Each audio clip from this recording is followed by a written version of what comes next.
제2장 스피치의 권력 구조를 깨자 교육 이어가겠습니다. 사회생활을 하다 보면 직장 내에서도 소통의 터널이 유난히 좁은 상사분들이 있습니다. 누가 그런 부류에 속하는지 금방 티가 납니다.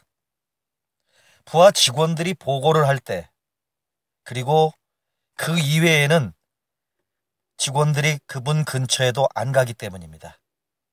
부하 직원들은 그런 상사들의 말 중 필요한 말만 가려듣고 나머지는 그냥 흘려버립니다. 그러다 보니 제대로 의사소통이 이루어지지 않습니다. 그러나 상사들은 그 사실을 모른 채 서로들 비슷한 고민을 합니다. 나는 직원들에게 분명 알아듣게끔 잘 이야기를 해줬는데 왜 직원들은 내 말대로 잘 안 되지? 네, 터널은 쌍방이 같이 뚫어야 합니다. 밸런스 리더십 교육장에서 50대 아저씨들이 아이돌 가수의 춤을 배우는 이유는 뭐겠습니까? 신입사원들과의 소통을 넓히기 위해서입니다. 저도 평소에 젊은 직원들과 소통의 터널을 넓히기 위해서 노력을 많이 합니다. 저는 직원들을 방으로 불러서 1대1로 이야기를 하기도 합니다. 최근에는 마케팅을 맡고 있는 박 대리를 방으로 불렀습니다. 입사 1년 차인 박 대리는 요즘 표정이 영 별로입니다. 얼마 전까지 시키지 않은 일까지 도맡을 정도로 생기가 넘치더니 요즘에는 갑자기 말수가 부쩍 줄었습니다. 일도 대충대충 했습니다. 저는 일주일간 그를 지켜본 뒤에 면담을 신청했습니다. 박 대리, 요즘 고민 있나? 얼굴 표정이 왜 그래? 박 대리는 아니요, 저 별 문제 없는데요? 그런데 왜 일에 집중하지 못하는 거야? 대표님이 저를 잘못 보신 것 같은데요. 뚱한 박 대리의 표정을 보자 저는 더 이상 할 말이 없었습니다. 대화는 5분 만에 끝나고 말았습니다. 박 대리의 뒷모습을 보면서 저는 속으로 뜨끔했습니다. 내가 생각했던 것보다 박 대리와 저와의 대화 통로가 훨씬 좁았던 것입니다. 그동안 가는 파이프관으로 서로의 대화를 주고받을 정도의 그런 이야기, 고작 그 정도뿐이었습니다. 저는 그날부터 박 대리와의 서로 간의 통로를 넓히는 작업을 시작했습니다. 첫 번째 시작은 서로 아무 말 없이 점심 같이 먹기였습니다. 박 대리, 오늘 네가 좋아하는 부대찌개 먹으러 가자. 저는 약속이 없는 날이면 박 대리의 팔을 끌었습니다. 때로는 날씨 이야기를 하고 때로는 말없이 그냥 밥만 먹으면서 서로의 마음을 트는 그런 연습을 했습니다. 그러다 박 대리가 그쯤에 살사 댄스를 배운다는 정보를 입수했습니다. 저는 박 대리에게 연습하는 모습을 직접 보고 싶다고 했습니다. 우리는 살사 댄스를 함께 배우면서 서로 간의 공감대를 넓히기 시작했습니다. 그러자 박 대리는 춤에 대한 이야기, 음식에 대한 이야기, 집안의 부모님에 대한 이야기, 또 남자친구에 대한 이야기까지도 저에게 털어놓기 시작했습니다. 일주일 정도가 지나자 박 대리가 저와 밥을 먹다 말고 저에게 고해성사를 하기 시작했습니다. 자신이 판단해서 진행한 회사의 프로젝트에 문제가 생기자 윗사람이 권한을 문제 삼으며 박 대리를 심하게 질책했다는 것이었습니다. 박 대리는 자신의 의지대로 할 수 있는 일이 무엇인지에 대해서 그동안 고민과 회의에 많이 빠졌다고 합니다. 네, 많은 고민과 회의감에 빠졌었죠. 저는 이렇게 얘기를 했습니다. 일이 잘못됐다 할지라도 윗사람이 네가 가진 권한까지 문제 삼은 건 그것은 잘못됐네. 앞으로는 그런 일이 없을 테니 다음번 프로젝트는 책임지고 확실히 잘 해봐. 그 뒤로 박 대리는 예전의 밝은 모습으로 되돌아왔습니다. 우리가 함께 만든 소통의 통로로 말과 신뢰가 오간 결과입니다. 말의 권력 구조에서 아래로 내려오면 소통의 왕이 됩니다. 회사의 부하 직원들은 상사와의 대화 통로 넓이가 어느 정도인지 귀신같이 알고 있습니다. 부하 직원들이 중요한 고민을 털어놓지 않거나 점심시간에 자기들끼리만 나가버린다면 직장 상사와의 대화 통로 넓이가 어느 정도인지 고민해봐야 합니다. 대화 통로 넓이가 너무 좁다는 느낌이 들면 말의 권자에 있다는 그 인상부터 빨리 지워야 합니다.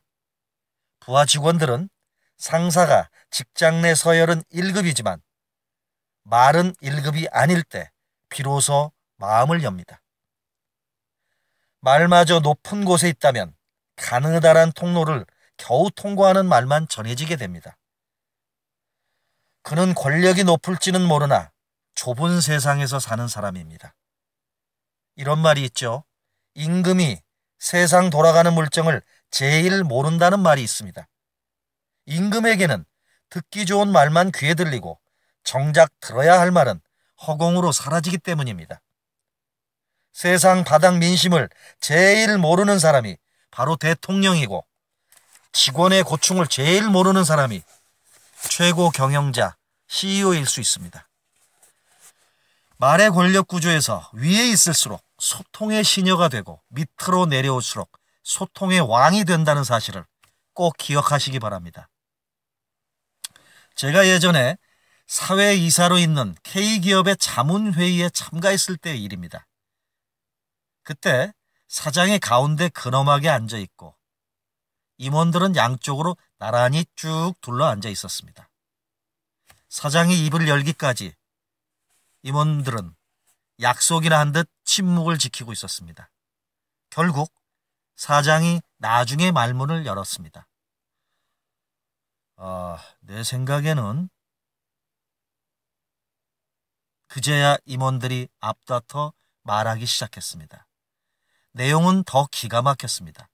6명의 임원들이 돌아가면서 하는 말이 천편일률적으로 똑같았습니다. 첫째, 사장님의 말씀을 요즘 경제 상황에 대입해 분석해봤는데요. 이런저런 면에서 상당히 타당했습니다. 둘째, 사장님의 아이디어는 글로벌 CEO가 아니면 생각할 수 없을 정도로 뛰어납니다. 셋째, 사장님의 선견지명은 마치 전성기 때의 잭 웰치를 보는 것 같습니다. 네, 모두가 사장의 말이 옳은지만 검증하고 있었습니다. 좋은 얘기만 사장님에게 하고 있는 것이죠. 네, 셀러리맨들이 그렇게 빚어내는 그 처연한 광경에 저는 입이 딱 벌어질 지경이었습니다. 그들의 아부솜씨는 거의 달인의 경지였습니다. 사장이 썰렁한 농담을 해도 단체로 배를 잡고 웃었습니다. 웃기지도 않는 얘기를 해도 그저 막 웃는 것입니다. 그래도 저는 소신이 있는 사람이라 자문 비용을 안 받을 각오로 그날 그 자리에서 그 사장에게 입바른 소리를 했습니다. 사장님, 말씀 중에 첫 번째는 옳지만 두 번째와 세 번째 의제는 남들이 다 예측을 한 것들이고 공공연구에서도 논문이 20편 이상 발표된 것입니다. 저는 사장님에게 조목조목 문제를 짚었습니다. 그때 임원분들 절반의 얼굴이 노래졌습니다. 임원들이 상당히 놀라 표정이었죠. 사장 얼굴도 마찬가지였습니다. 사장은 여태껏 그동안의 회의석상에서 아니오라는 말을 처음 들어본 것 같았습니다. 사장은 권력구조에 잘 길들여져 있었던 것입니다. 회의를 끝내고 악수로 하는 표정이 무척이나 씁쓸했습니다. 나중에 저에게 임원 두 분이 와서 속마음을 털어놓았습니다. 원장님, 정말 그때 말씀 잘하셨어요. 제 속이 다 후련합니다. 그런데 정작 제 마음은 편치 않았습니다. 제 가족들을 비롯해 한국의 수많은 직장인들이 회사에서 이런 식으로 힘들게 일하면서 돈을 번다는 사실을 새삼 실감했기 때문입니다. 그런가 하면 제가 이전에 중견 그룹을 개인 코칭을 할 때는 이런 해프닝도 있었습니다. 그분은 스피치의 기본기는 탄탄한 분인데 불필요한 습관어가 문제였습니다. 그러니까 뭐 이런 표현, 뭐 이 같은 말이 입에 붙어서 전체적인 스피치의 흐름을 방해했던 것입니다. 저는 평소에 하던 대로 사정없이 그분을 야단쳤습니다. 잠깐, 회장님 그거 그렇게 하지 말라고 하셨잖아요. 그렇게 하지 마세요. 처음부터 우리 다시 해보자고요. 그분은 처음에는 상당히 어색해했으나 본인의 실력이 늘어가는 걸 느끼면서 적극적으로 강의를 따라왔습니다. 제가 코칭 막바지에 박수를 치면서 최고라고 엄지손가락을 세우자 그분은 어린아이처럼 기뻐했습니다. 강의가 다 끝나자 계단을 깡충깡충 뛰어내려갈 정도였습니다. 예전에 근엄했던 모습은 찾아볼 수가 없었습니다. 그런데 며칠 후 비서실에서 전화가 왔습니다. 원장님, 아무리 코치라지만 저희 회장님께 그러시면 곤란하죠. 강의를 할 때 옆에서 안절부절하지 못했던 비서실장이 고민 끝에 저한테 전화한 것입니다. 마음속으로는 저는 안타까웠습니다. 평소에 그 회장님에게 어떤 말만 올릴지 눈에 다 보였기 때문입니다. 네, 회사의 회장님이나 사장님도 모두 똑같은 인간입니다. 평등한 말에 익숙하지 않을 뿐입니다. 훈련을 하면 얼마든지 저 높은 곳에서 낮은 곳으로 내려올 분들이 많이 있습니다. 부하 직원의 무사 안일한 태도와 말이 토끼처럼 뛸 상사를 무서운 곰으로 만드는 건 아닌지 우리 다 같이 생각해 볼 일이다. 바로 소통의 터널은 쌍방이 서로 함께 만드는 것이기 때문이다. 제3장, 스피치 시대가 오고 있다. 스피치 잘하는 사람이 세상의 리더가 된다. 미국 대통령으로 버락 오바마가 당선된 이후 서점가에는 한동안 오바마 관련 책들이 홍수를 이뤘다. 그 중에서도 스피치와 관련된 책들이 가장 많이 팔렸다. 대개가 그의 스피치가 얼마나 진실했으며 당선에 어떤 영향을 미쳤는지를 조목조목 분석한 책들이었다. 그의 연설은 스피치 역사에 있어서 한 획을 그었다. 심지어 한국의 초등학생들에게까지 큰 영향을 미쳤다. 열성 엄마들은 아이들에게 오바마 관련 책들을 사주면서 부추기기도 했다. 야, 너도 말을 잘하면 앞으로 대통령이 될 수 있어. 네. 저 역시도 오바마의 스피치 관련 책들을 여러 권 읽었습니다. 그런데 제가 주목한 것은 따로 있었습니다. 그의 위대한 스피치 뒤에는 남다른 스피치 멘토가 여러 명 있었다는 사실입니다. 버락 오바마, 그에게 가장 많은 영향을 끼친 멘토는 바로 그의 아버지였다. 스피치가 사람을 바꾸고 세상을 바꾼다. 버락 오바마는 어린 시절 하와이의 푸나호우 학교에 다닐 때 아버지를 처음 만났다.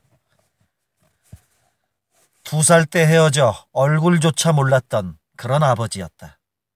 처음 만난 아버지는 상상 속의 아프리카 추장과는 거리가 멀었다. 키가 크고 마른 데다가 지팡이를 짚고 다리를 절뚝거리던 아버지는 오바마에게는 반갑기에 앞서 낯설고 서먹서먹한 아주 불편한 존재였다. 어느 날 오바마의 아버지가 학교에 일일 교사로 오게 됐다. 어린 오바마는 가슴을 졸이고 걱정을 했었다. 그는 그동안 학교에서 부잣집 백인 아이들로부터 온갖 차별과 따돌림을 당하고 있었다. 그래서 친구들에게는 아버지가 케냐의 위대한 추장이라고 말했다. 만약 아버지가 아이들 앞에서 진흙으로 만든 오두막 따위나 이야기한다면 자신이 했던 거짓말들이 모두 다 들통날 게 뻔했다.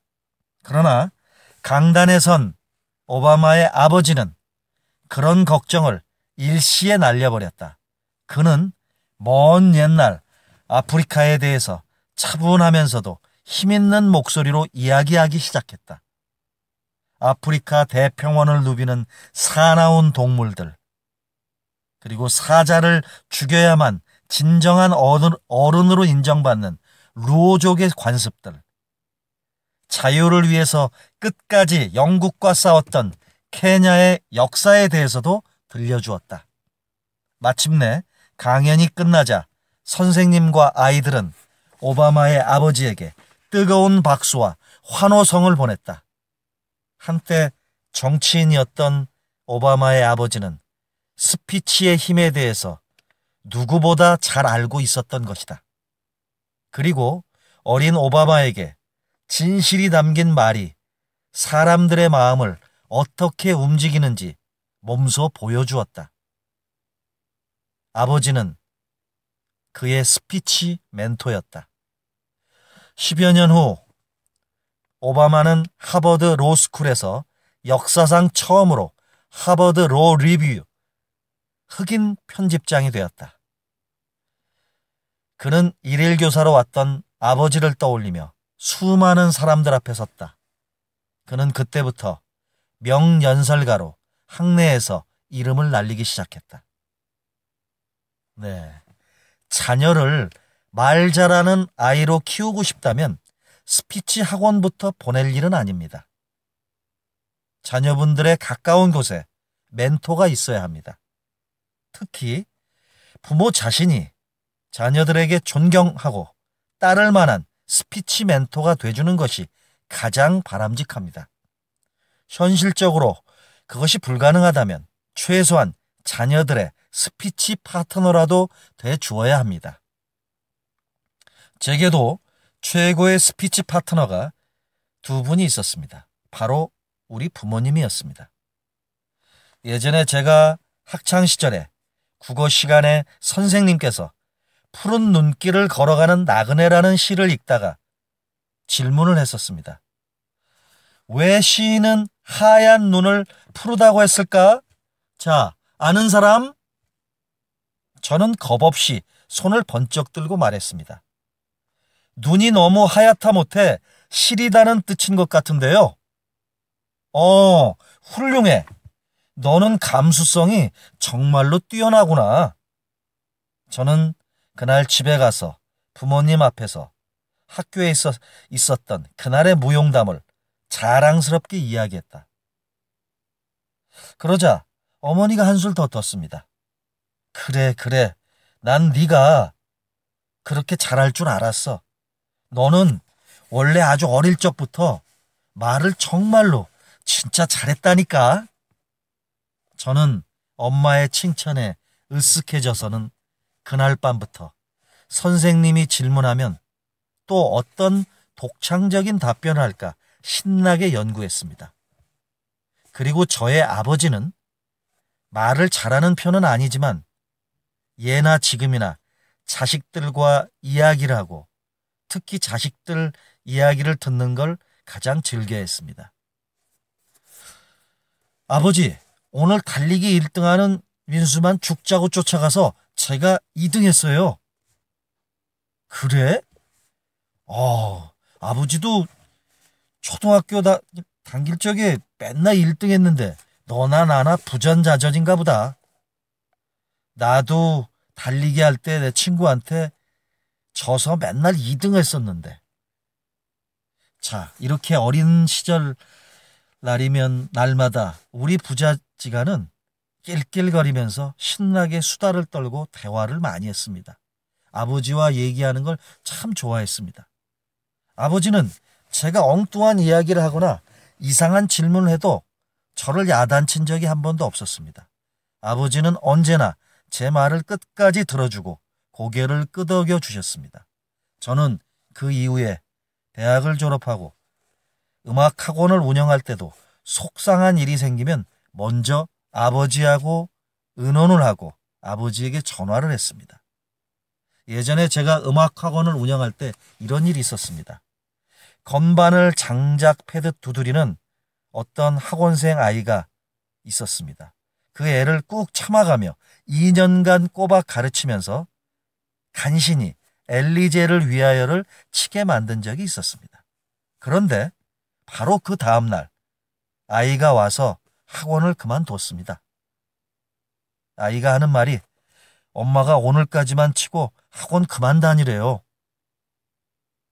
저는 솔직히 아이 엄마가 저에게 케이크라도 하나 들고 와서 이만저만해서 미안하지만 이래서 저래서 이제 그만 학원을 보내겠다고 이렇게 저한테 얘기를 했으면 정말 좋았을 텐데 저는 뒤돌아보지도 않고 학원을 나가는 그 아이에게 스승도 무엇도 아닌 존재였습니다. 저는 그때 처음으로 제가 음악을 전공한 것을 정말로 후회를 했습니다. 저는 이날 아버지에게 학원에 있었던 얘기를 고민을 털어놓으며 아버지에게 제 이야기를 하였습니다. 2시간 동안이나 아버지와 전화를 통화하면서 그 아이 엄마를 욕하기도 하면서 아버지는 저를 잘 달래주었습니다. 저는 정말로 마음이 아프고 눈물이 나기도 하다가 아버지가 전화 통화를 하고 나면 어느새 웃고 있었습니다. 아버지는 제가 잘 나가던 음악학원을 그만두고 스피치 강사를 시작하겠다고 했을 때도 명쾌한 답을 주었습니다. 저는 아버지에게 아버지, 저 이제 음악학원 그만두고 스피치 강사하려고 합니다. 그래? 너 주변의 사람들은 어떻게 얘기를 하는데? 뭐라고 안 하니? 네. 그냥 뭐 학원을 계속 하라고 하던데요. 그래, 그 주변에 네 사람들은 너랑 산지 몇 년 안 돼서 잘 몰라서 그래. 넌 어렸을 때부터 악기도 잘 쳤지만 말을 더 잘했어. 너는 운동회 갔다 와서 5분 정도 이야기해도 될 것을 너는 50분 이상씩 이야기를 하더라니까. 넌 정말 잘할 수 있을 거야. 너가 하고 싶은 대로 당장 학원 때려치고 네가 하고 싶은 강사 시작해봐. 네, 스피치 파트너였던 아버지는 제가 인생에서 중요한 결정을 내릴 때 왜라고 묻는 법이 없었습니다. 누구보다 저를 잘 알고 있었던 아버지는 그렇게 제 인생에 대해서 말할 자격이 있었고 언제나 들을 만한 가치가 있는 말을 해주셨습니다. 저는 그런 아버지를 전적으로 신뢰했고 세상을 향해서 겁없이 도전할 수 있었습니다. 다가올 100% 스피치 시대를 준비하라. 우리가 반글반 스피치의 시대를 살았다면 이제 우리의 아이들은 100% 스피치 시대를 살아야 합니다. 이제 고객에게 물건을 팔고 상사를 설득하려면 문서가 아닌 말로 승부해야 하는 시대가 온 것입니다. 따라서 아이를 소통하는 인재로 만들고 싶다면 집에서부터 준비시켜야 합니다. 부모는 아이들의 스피치 멘토까지는 못 되더라도 최소한 아이들의 스피치 파트너는 돼야 합니다. 그러나 안타깝게도 그런 집은 많지 않습니다. 보통 대부분의 어머니는 아이들에게 입만 열면 공부하라는 말만 하는 공부 매니저요. 아버지는 자녀들에게 지시하는 권력자일 뿐입니다. 회사에서와 마찬가지로 말을 권력 구조 안에 가두고 있는 것입니다. 예전에 우리들의 아버지들은 집안에서 거의 말을 하지 않고 근엄하게 권위주의적으로 행동했습니다. 아버지가 말을 많이 하면 자식들이 우습게 본다고 생각들을 했습니다. 아버지들이 주로 하는 말은 자녀들에게 지시 아니면 훈계였습니다. 예를 들어서 누구누구야 이리 건너오너라 아버지가 안방에서 부르면 자녀분 중에 한 사람은 그날 혼나게 마련입니다. 한 시간 내내 무릎 꿇고 머리를 조아리며 아버지 훈계 말씀을 들어야 했습니다. 그렇게 자란 40, 50대 가장들이 요즘의 아이들에게 비슷한 방법을 쓸 때가 있습니다. 그러나 요즘 애들에게 예전의 방식이 통할 리 없습니다. 평소 친하게 지내는 제 직장 동료와 점심을 먹는데 그분이 밥을 먹다 말고 속상한 얼굴로 하소연하기 시작했습니다. 그분의 고등학생인 아들이 요즘 컴퓨터 게임에만 빠져 성적이 뚝뚝 떨어졌다고 합니다.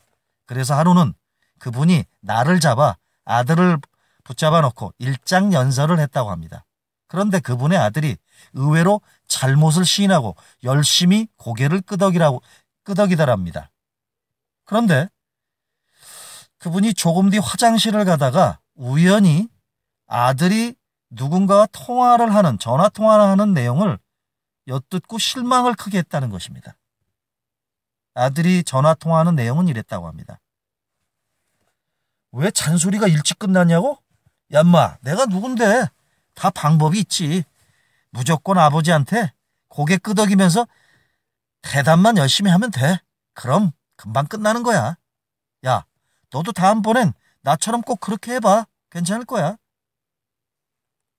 아버지는 자식이 전화 통화하는 그 소리를 듣고 정말로 충격을 받았습니다. 자녀분, 그 아들은 아버지 말을 한 귀로 듣고 그동안 한 귀로 흘리면서 아버지의 말을 알아듣는 척만 한 것입니다. 바로 그렇습니다. 자녀분들이 말의 권력 구조를 악용해서 부모님의 머리 꼭대기에 올라 앉아 있는 셈입니다. 저의 직장 동료분은 이 일로 꽤 충격을 많이 받은 듯 했습니다. 저한테 이렇게 얘기를 하셨죠. 원장님, 요즘 애들이 다 그렇다니까요. 도대체 애들하고 제가 어떻게 말을 해야 되는 겁니까? 네. 아직도 많은 아버지들이 집에서 과묵한 권위주의적인 황제로 살고 있습니다. 리모컨과 텔레비전만 붙들고 있다가 애들에게 가끔 하는 말이란 게 대부분 이렇습니다. 야, 숙제는 했냐? 오늘 학교는 잘 갔다 왔냐? 야, 게임 좀 그만하고 컴퓨터는 껐니? 그건 대화가 아닙니다. 점검을 하는 겁니다. 아이들은 자신을 점검하고 통제하는 권력자와 마주하는 게 불편하니 점점점 대답도 간단해집니다. 짧아집니다. 이렇게 자녀분들에게 대화를 하면 안 되는 것이죠. 또한 부모님이 자녀분들에게 이렇게 얘기를 하죠. 이번에 시험 잘 봤니? 그러면 자녀들은 이렇죠. 잘 모르겠는데요? 지난번 성적보다는 좀 오를 것 같니? 그거야 성적표 나와봐야 알죠. 저 이제 방에 들어가도 되죠? 자신보다 목소리가 더 굵은 놈이 방문을 딱 닫고 들어가는 순간 온 집안은 적막해집니다. 네, 자식과의 관계는 그걸로 끝입니다. 그렇게 자란 아이들은 나중에 세월이 흘러 장가를 가도 똑같습니다. 집에 전화를 했을 때 은퇴한 아버지가 받으면 그 자녀분들은 시큰둥하게 묻습니다. 아버지, 요즘에 별일 없으세요?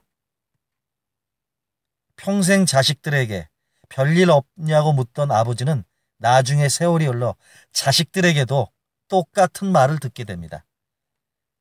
나이 70이 넘으면 방 안에 갇히는 상황이 옵니다. 가족들이 거실에서 웃고 떠들 때 방 안에서 혼자 사과도 깎아먹고 신문도 봅니다. 그렇습니다. 아버지들은 마치 감옥 안의 죄수처럼 자식들이 사식을 넣어주는 상황이 돼서야 이제는 뒤늦게 땅을 치고 후회를 합니다. 나는 중년 남성들을 대상으로 강연을 할 때마다 묻습니다. 여러분들, 아이들과 좀 친하세요? 그렇다고 답하는 사람은 사람들 중에 열에 한 명 정도뿐입니다. 아버지뿐만이 아닙니다. 어머니들도 마찬가지입니다. 부모들 중에는 자식들하고 한 번도 친해본 적이 없이 그냥 세월이 흘러 따님을 출가시키는 경우가 의외로 많습니다. 그런데 그런 부모가 아이들에게 뜬금없이 질문할 때가 있습니다. 이렇게 질문하는 어머니가 계시죠. 야, 요새 너 무슨 고민 있니? 너 혹시 남자친구라도 생겼냐? 네, 아이들은 바보가 아닙니다. 매일 수다를 떠는 친한 친구에게도 할까 말까한 중요한 자기 정보를 별로 안 친한 그런 사람에게 왜 주겠습니까? 아무리 부모와 자식 사이라도 해도 그것은 욕심일 뿐입니다. 저도 아들과 정말 친해지고 싶었습니다. 그러나 아들은 아들대로, 저는 저대로 너무 바빠서 친해질 시간이 없었습니다. 그러다 아이가 학교를 졸업하자 저는 큰 마음을 먹고 둘이만 함께 여행을 떠나기로 했습니다. 가족들 모두 다 함께 갈까 했는데 오히려 둘만 가는 게 더 좋겠다고 저는 판단했습니다. 부모 모두가 함께 자녀와 함께 가면 아이는 인간 대 인간이 아니라 자식 대 부모라는 관계에 얽매이기 때문입니다. 그래서 저는 특별히 저와 아들만 함께 여행을 가기로 했습니다. 그렇게 우리는 색다른 소통 워크숍을 떠났습니다. 여행 초반에는 함께 이곳저곳을 구경하러 다니면서 간단한 대화만 주고받았습니다. 그러나 바다가 보이는 전망 좋은 노천 카페에 들어갔습니다. 음료수를 마시며 바다를 구경하면서 좋은 시간을 보내고 있었는데 그때 아들이 갑자기 저에게 말을 걸어왔습니다. Why don't we talk in English? 이 말은 해석을 해보면 우리 영어로 대화를 해볼까입니다. 아이는 영어로 그동안 마음속에 담아두었던 말들을 하나씩 꺼내놓기 시작했습니다. 그동안 학교에서 왜 공부를 제대로 안 했는지, 그리고 고민은 무엇이 있는지, 그리고 아버지를 얼마나 존경하는지 등을 얘기하면서 아버지가 자신의 우상이라면서 세상에서 가장 겁나는 일이 아버지처럼 되지 못하는 거라고도 말했습니다. 저 역시도 짧은 영어로 그동안 아들에게 하고 싶었던 말들을 전했습니다. 우리 둘은 단어가 틀리면 막 웃기도 하고 단어가 생각이 잘 안 나면 더듬더듬 말하기도 하면서 대화를 이어갔습니다. 나중에 저는 아들에게 왜 영어로 말할 생각을 하게 됐냐며 제가 물으니 아들은 쑥스러워서 그랬다고 합니다. 네, 돌이켜 생각을 해보면 그때 영어로 말하기를 오히려 잘했다는 생각이 들었습니다. 아들은 영어를 잘하고 저는 영어의 어눌하니 자연히 말의 권력 구조를 깰 수 있었습니다. 저는 영어로 잔소리도 못하고 진부한 말도 못합니다. 게다가 영어에는 존댓말이 없으니 무조건 you라고 표현하는 겁니다. 그래서 우리는 서로 평등하고 진지하게 말을 주고받을 수 있었습니다. 나중에는 짧은 영어로 세상 만사 이야기를 다 할 수 있었습니다.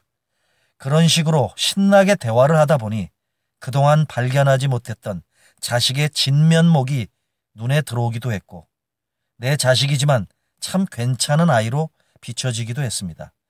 저와 아들이 4박 5일간 동안의 여행을 통해서 함께 만든 이 소통의 터널은 지금까지도 계속 이어지고 있습니다. 이번 겨울에는 또다시 4박 5일의 스키 여행을 계획하고 있습니다.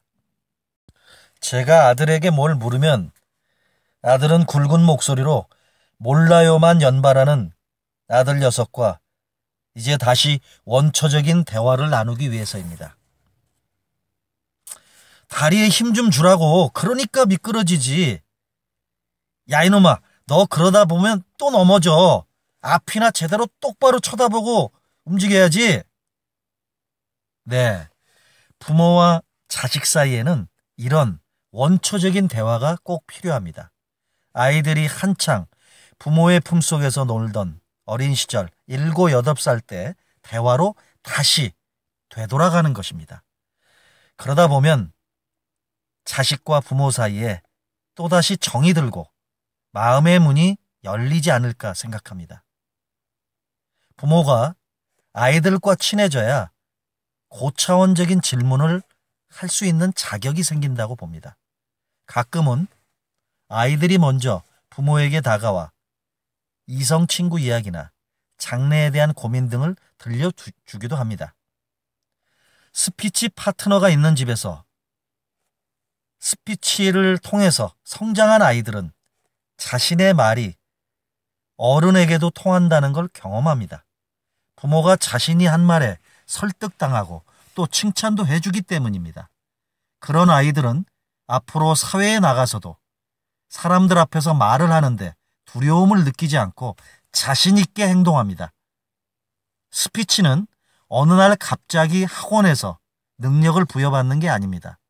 어렸을 적부터 훈련을 받고서 사회로 나온 사람이 스피치를 잘합니다. 우리 집에서 아들은 말을 무척 잘합니다. 아들이 오히려 제 스피치 파트너 역할을 할 때가 많습니다. 아들이 가끔 재미있는 말이나 명언 등을 할 때면 저는 과장스러울 정도로 칭찬을 해줍니다. 야, 네가 하는 말은 진짜 예술이다. 어떻게 그런 단어를 다 생각해낸 거니? 네, 아이는 저의 이 칭찬의 말에 기분이 너무 좋아합니다. 기분이 너무 좋아집니다.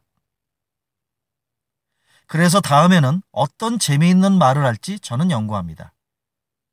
이것은 꼭 어릴 때의 제 모습을 보는 것 같습니다. 아들은 말에 항상 자신감이 넘칩니다. 내가 아버지도 설득하는데 누군들 설득 못하겠어. 네, 그런 생각이 바로 아이를 든든하게 받치고 있는 겁니다. 만일 부모가 자녀의 말을 하나도 들어주지도 않고 설득당해 주지도 않는다면 어떨까요? 네, 그런 부모 밑에서 자란 아이들은 나중에 어른이 돼서도 이렇게 생각합니다. 누구나 날 무시할 거야. 누구나 날 무시한다고 생각합니다. 이런 사람들은 밖에 나가서도 제대로 말을 못하게 됩니다. 또한 누굴 닮아서 애가 말도 제대로 못해? 네, 부모는 아이를 호통치고 혼내는 대신 스스로를 되돌아봐야 합니다. 집에서 권력으로 소통하는 부모는 아이들의 장래를 막는 것은 물론이며 결국 스스로 세월이 흘러 자녀들에 의해서 외로운 방에 갇힐지도 모릅니다. 네, 4장 스피치로 영향력을 높여라. 얼마 전에 유명 방송인 A씨가 저를 찾아왔습니다. 평소 이미지가 좋아서 정부 지방자치단체의 홍보대사 역할을 맡고 있는데 이번에 관련 단체에서 대학에 가서 강연을 해야 되는 강연 요청이 꽤 많이 들어온다고 합니다. 그러나 A씨는 지금까지 강단에 제대로 서본 적이 없었습니다.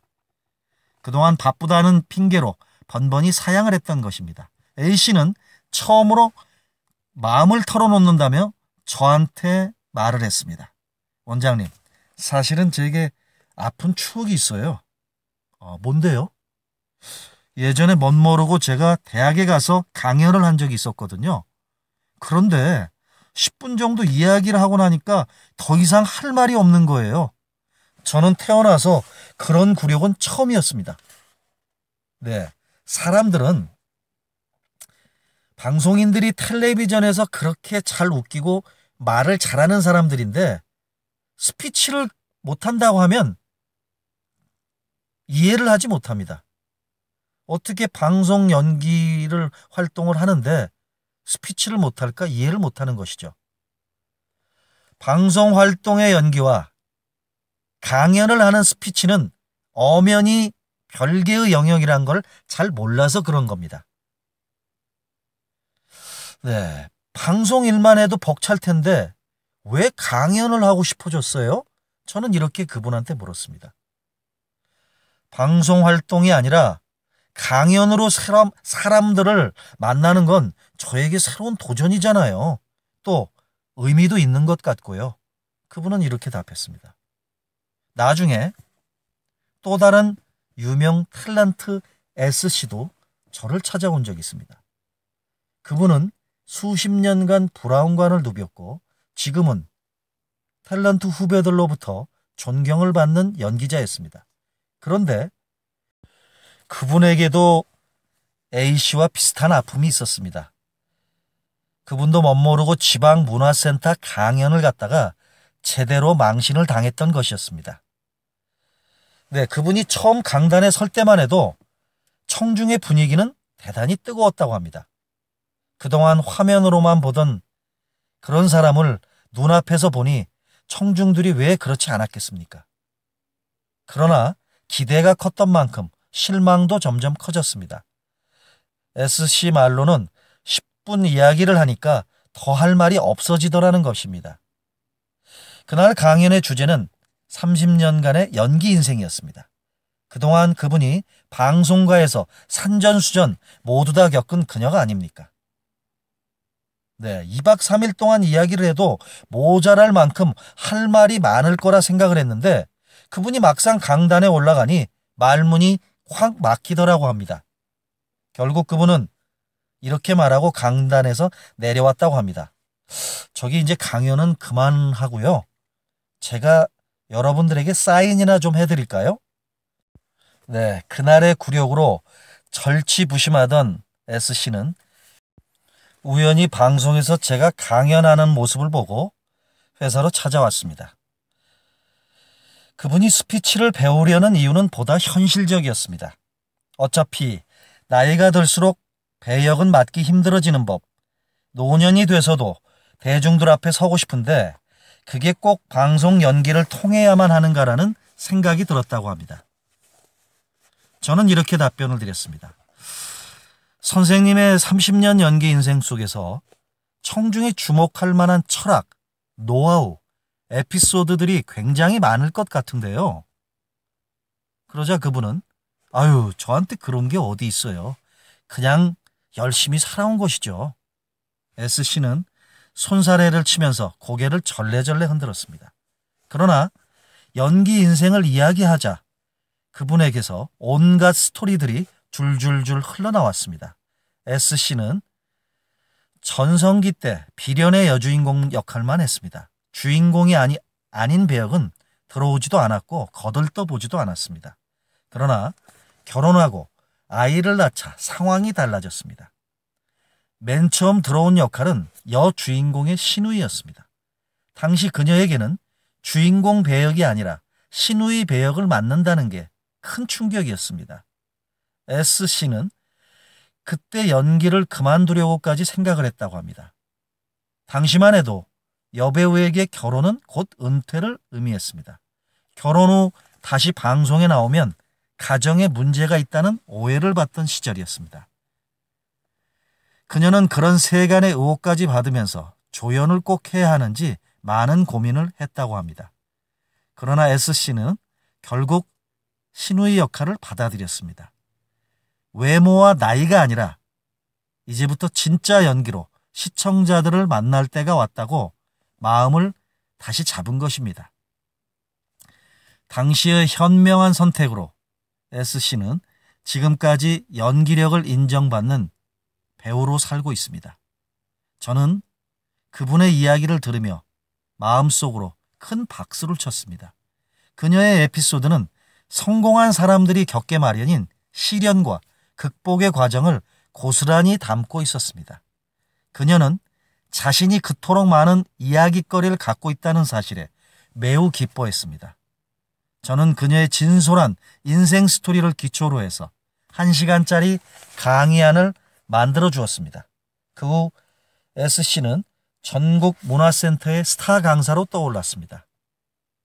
그분이 하시는 말씀이 원장님, 요즘 너무 신이 나요. 지방 강연을 다니면서 돈도 많이 벌고 선생님 소리도 듣고 토크쇼에 나가서 억지로 안 웃어도 되니 얼마나 요즘에 좋은지 몰라요.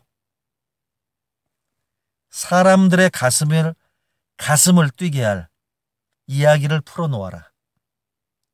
어떤 일이든 한 분야에서 30년 이상 전문가로 일한 분들은 젊은이들의 가슴을 뛰게 할 엄청난 이야기거리를 가지고 있습니다. 상상을 초월하는 마케팅 전략, 위기 때마다 일어섰던 노하우, 모두가 안 된다고 했을 때 시도를 해서 성공한 신화 같은 이야기들을 강연한다면 많은 사람들에게 좋은 영향을 줄 수가 있을 것입니다. 예전에 스포츠 스타로 유명한 전직 운동선수분이 스피치를 배우러 저를 찾아왔습니다. 그분은 우리에게 늘 앳된 얼굴로 기억되던 운동선수였습니다. 이제 그녀는 아이 둘을 키우는 평범한 주부로 살고 있었습니다. 가끔씩 잡지에 근황이 소개되곤 했었는데 그때쯤 기업이나 대학에서 강연 요청이 제법 들어왔다고 합니다. 그녀에게 있어서 강연은 놓칠 수 없는 새로운 도전이었습니다. 저는 그녀의 첫인상만 보고 이렇게 생각했습니다. 강연을 정말로 제대로 잘할 수 있을까 걱정스러워 보였습니다. 그녀는 기어 들어가는 목소리에다가 얌전하게 말하는 스타일이었습니다. 그리고 말을 하면서 두서가 없었습니다. 그런데 놀라운 점은 그분이 한마디 한마디가 하는 것이 다 격언이고 명언이라는 사실이었습니다. 그 운동선수 시절에 삼관왕이라는 부담감 때문에 활을 쏘기 전에 긴장되지 않았어요? 저는 제 양손으로 들 수 있을 만큼의 부담만 가져요. 들 수가 없으면 그냥 내려놓습니다. 그러면 10점 만점이 안 나올 땐 어떻게 마인드 컨트롤을 했습니까? 저는 시위를 떠난 화살에는 마음을 두지 않거든요. 그분이 저와 이야기를 하면서 무표정한 얼굴로 툭툭 던지는 말이었지만 그 속에는 엄청난 내공이 있었습니다. 목표를 향해서 매진하는 자세이며 결과를 담담히 받아들이는 법 등 그녀가 하는 이야기는 누구나 공감할 만한 그런 내용을 담고 있었습니다. 한 번은 그녀가 오조준에 관해서 이야기했습니다. 바람이 많이 부는 날, 움직이는 목표분을 맞추면서 연습을 할 때였습니다. 다른 선수들은 오조준을 염두에 두며 시위를 당겼습니다. 하지만 그녀는 그냥 쐈다고 합니다. 이미 10여 년간 몸이 바람의 흐름과 바람의 세기를 많이 겪어왔기 때문에 그냥 무념무상의 상태로 쏘았다는 것입니다. 네, 프로를 꿈꾸는 학생들에게 들려준다면 참 좋을 이야기였습니다. 그녀의 말 속에는 진정한 프로는 닥쳤을 때 준비하는 자가 아니라 평소의 연습과 훈련으로 이미 준비된 자라는 그런 중요한 메시지가 함축되어 있었습니다. 그분은 목소리가 작고 말이 어눌해도 대담성을 지니고 있었습니다. 이화여대에서 첫 강연을 할 때 전혀 떨지 않고 그분은 차분하게 강연을 했다고 합니다. 반응은 기대 이상이었습니다. 그녀의 강연에 감동한 학생들은 나중에 명언록이라는 책자를 만들어 그분에게 선물하기까지 했습니다.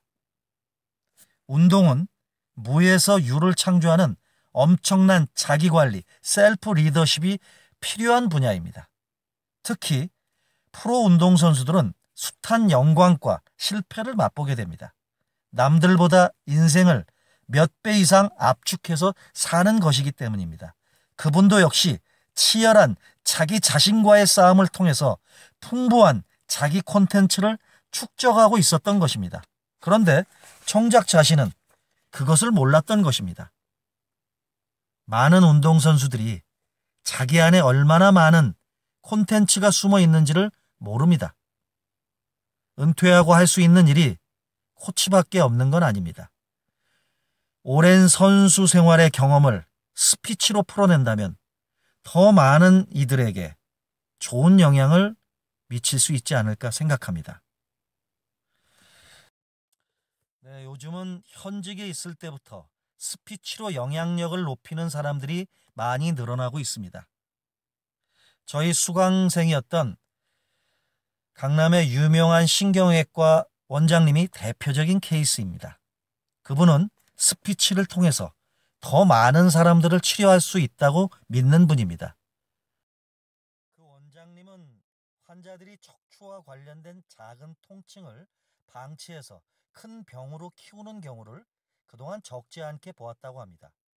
그분은 30대부터 환자뿐만이 아니라 일반인들에게도 병의 원인과 예방법을 알리는 강연을 많이 했습니다. 일반 대중 강연부터 텔레비전 강연까지 스피치를 통해서 많은 분들에게 의료 지식을 전수해 왔습니다. 그는 스피치를 통해서 치료와 예방법을 알리는 것이 의사의 또 다른 의무라고 생각했습니다. H기업의 모 대표도 마찬가지입니다. 그분은 KT에서 부사장으로 근무할 때 짬짬이 시간을 내서 자신만의 독특한 마케팅 경험과 노하우를 전파했습니다. 강연을 들었던 직장인들과 대학생들은 감동의 눈물을 흘리기도 했습니다. 그분은 군대 시절 사고로 한 팔을 잃은 역경을 딛고 성공한 이야기는 많은 분들에게 나도 할 수 있다는 동기를 부여했습니다. 청중은 그가 하나로 샴푸를 히트시키며 이야기하며 쇼라는 브랜드를 만들었던 이야기 등을 실감나게 들려줄 때마다 박수를 쳤습니다. 청중은 강사의 성공이 마치 자신의 성공인 것처럼 몰입했습니다.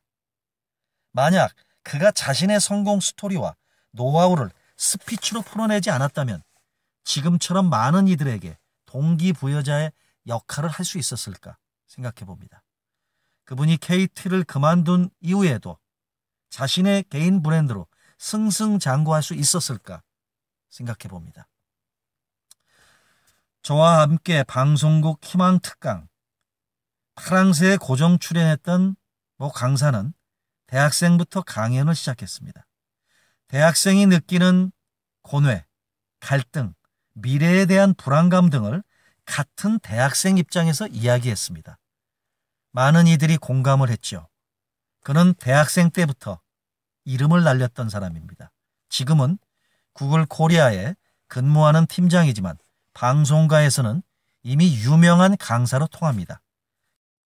그는 젊은이의 시각이 필요한 강연이라면 어떤 주제든지 탁월하게 소화를 합니다. 저는 그 강사분을 보면서 꼭 말이 농익은 사람만 강연을 할 수 있는 게 아니라는 점을 배웠습니다. 우리나라도 앞으로 전문직의 노하우를 전달해 줄 그런 원장님과 또 제가 말씀드렸던 그 대표분과 그리고 그때그때의 상황에 따라서 청중들에게 꼭 필요한 말을 해줄 수 있는 그 강사분과 같은 사람들이 많이 나와야 한다고 생각합니다. 어릴 때부터 아버지가 말하는 모습을 보면서 자라서인지 제 아들도 스피치에 대한 두려움이 없습니다. 얼마 전에는 나도 강연을 하겠다고 선언까지도 했습니다. 저는 50대 기업 임원들을 상대로 10대 여자애들이 어떤 식으로 쇼핑을 하는지에 대해서 강연하겠다는 것입니다. 아버지 생각 좀 해봐. 리서치 회사의 40대 아저씨가 강연하는 게 그럴듯하겠어? 아니면 내가 친구들 100명 설문조사한 결과를 발표하는 게 더 낫겠어? 오히려 내가 한 게 더 낫지 않겠어? 스피치 실력을 갈고 닦아 품격 있는 제2의 인생을 준비하라. 스피치를 잘하면 굳이 강사라는 직업을 갖지 않더라도 인생에서 재미있는 일들을 많이 만들 수 있습니다. 스피치를 어렵게만 생각하지 말고 취미처럼 편안하게 대하면 좋을 것입니다. 스피치 영역은 발굴되지 않은 광맥과 같습니다. 21세기는 바야흐로 지식 정보의 시대입니다. 자신의 지식을 바탕으로 강의안을 만들어 보십시오. 그 콘텐츠는 엄청난 자산이 될 것입니다. 그러나 자신의 이야기를 청중에게 전달하겠다는 사람들이 그리 많지는 않습니다. 보석 같은 경험과 그 노하우가 사장되는 걸 볼 때면 저는 무척이나 안타깝습니다. 그래서 스피치를 준비하는 전직 고위 공직자와 전직 최고 경영자, CEO들이 점점 많아지고 있다는 사실은 반가운 일입니다. 현직에 있을 때부터 미리미리 준비했다면 더 좋았겠지만 지금이라도 늦게나마 준비를 한다니 정말 다행입니다. 특정 전문직으로 30년 이상 살아온 사람들은 무수한 자기만의 이야깃거리들을 가지고 있게 마련입니다. 그런 사람들이 스피치 실력을 조금만 갈고 닦으면 정말로 품격 있는 제2의 인생을 시작할 기회를 얻을 수가 있습니다. 얼마 전 금융회사에서 오랫동안 CEO로 근무하다가 은퇴 후 사회 이사를 하고 있는 어떤 이사님을 만났습니다. 저는 점심을 함께 먹으면서 대화를 하는데 콘텐츠와 말솜씨가 아주 좋았습니다. 저는 그분에게 강연을 할 생각이 없는지 물었습니다. 그분은 이렇게 답했죠. 글쎄, 강연해 볼 생각은 한 번도 해본 적이 없는데요. 지금 시작하기에는 너무 늦지 않았을까요? 현재는 사회이사를 맡고 있으나 사회이사의 임기는 기껏해야 2년입니다. 그 이사님도 임기가 6개월가량 남아있어 그렇지 않아도 고민을 하고 있었다고 합니다. 저는 그분에게 이렇게 얘기했죠. 이사님, 진지하게 한번 다시 생각해 보세요. 제가 점심을 먹으면서 30분만 들어도 이렇게 이사님에게 배울 게 많은데 이것을 강의안으로 만들면 얼마나 좋은 콘텐츠가 되겠습니까? 강연을 통해서 후배들에게 노하우를 전수하고 존경도 받고요. 게다가 용돈까지 벌면 노후가 얼마나 품격이 있겠습니까? 네, 최고의 자리까지 오른 사람은 그 뒤의 일을 선택할 때 많은 고민을 하게 됩니다. 대개가 그전 지위보다 못한 자리에서 일하기 때문입니다. CEO들은 사회이사를 전전하거나 직원 한두 명 둔 컨설팅 회사를 보통 차립니다. 괜히 사업에 다시 손댔다가 주변에서 이렇게들 얘기들 하고 만류를 하죠. 나이 들어서까지 왜 저러고 사냐? 뭐 이런 얘기를 듣기 십상입니다. 그러니 아예 손을 놓고 골프장에서 골프를 치면서 소일하는 분들도 많습니다.